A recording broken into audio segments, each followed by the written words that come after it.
Avant de commencer les différents TP et le code, nous allons faire d'abord un petit peu de théorie. J'aimerais parler du framework JavaScript, puis parler de l'organisation en components, et enfin le comparer très rapidement aux autres frameworks JavaScript. Qu'est-ce que Vue.js? Vue.js est un framework JavaScript progressif utilisé pour créer des interfaces utilisateurs complexes et réactives.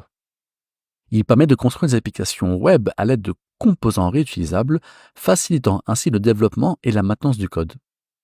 Ce framework offre une syntaxe simple et claire, notamment comparée à ses grands frères Angular et React. Les frameworks comme Vue.js, React ou encore Angular conseillent de travailler sous forme de components. Alors qu'est-ce que c'est? Regardez, ici à gauche, on peut imaginer une page web normale. On aurait dans ce grand bloc une div généralisée en HTML, et puis à l'intérieur sûrement un header. Encore ici une section avec pourquoi pas 2 articles. Encore ici une autre section ou un site en HTML, qu'importe, avec encore d'autres blocs HTML. En fait, on est déjà sous forme de component en HTML. Vous savez, on fait des blocs dans des blocs. Eh bien, un component, c'est plus que ça. Non seulement il y a l'HTML, mais vous verrez qu'il y a aussi le CSS qui est dédié et le JavaScript qui est dédié. Donc en gros, si on reprend ce schéma à gauche, ici ce grand bloc-là, ça serait ce bloc, celui-ci, qui est divisé en 3 enfants, 1, 2, 3, un bloc et un bloc. Et puis ce deuxième bloc ici a 2 enfants, on le retrouve là, deuxième bloc qui est ici a 2 enfants, et ici aussi. Et puis le deuxième enfant qui lui a 3 enfants, donc ce bloc-là a 3 enfants, donc ce bloc-là a 3 enfants, 1, 2, 3. En fait, ce qui est intéressant, c'est que, encore une fois, on garde l'aspect d'HTML où déjà tout est mis dans des blocs, et que chaque bloc va avoir son CSS, son HTML et son JavaScript. Et là, vraiment, on aura une façon de travailler beaucoup plus complète et modulable. Alors, à votre avis, pourquoi? Pourquoi est-ce qu'on veut travailler sous forme de component? Quels seraient les avantages? Donc oui, dans ce cours, des fois, je vous poserai des questions comme ça. Je vous invite à faire pause. Vous n'êtes pas en face de moi, forcément, à faire pause, à réfléchir un petit peu, et je vous donne la réponse juste après. Donc je vous repose la question. Parce qu'on veut travailler sous forme de component, à votre avis, pourquoi? Quels sont les avantages? Si on a voulu amener cette technologie-là, c'est qu'il y a une raison derrière. Donc c'est toujours intéressant quand on découvre un framework, un outil, une technologie, de se demander pourquoi? Quels sont les avantages? Donc faites pause, réfléchissez, et on en parle juste après. Premier avantage, c'est la factorisation du code. On aura donc ainsi un code de qualité en évitant toute répétition. Deuxième avantage, on a la réutilisation du code. Par exemple, entre différents projets. Si je fais un beau component qui me permet de sélectionner un select mais un peu plus amélioré car ça va être natif en HTML, si je le fais pour un projet X, je peux aussi le reprendre pour un projet Y, puisque chaque component est indépendant. Il a son HTML, son CSS et son JavaScript. Je peux vraiment le prendre et le mettre ailleurs sans aucun problème.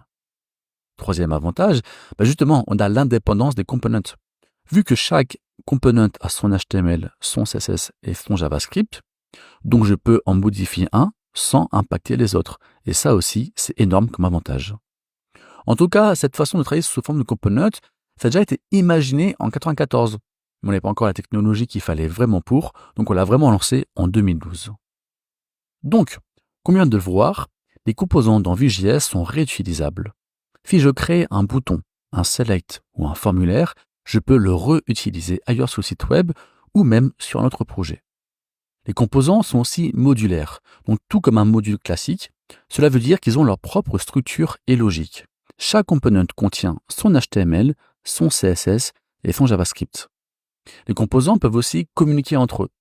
Par exemple, je peux faire un component qui modifie mon pseudo et automatiquement le menu va se mettre à jour en imaginant que ce menu affichait mon pseudo quelque part. Ce sont 2 components différents, une component pour modifier mon pseudo, une component pour afficher mon pseudo sur un menu, et pourtant ils vont pouvoir communiquer l'un et l'autre.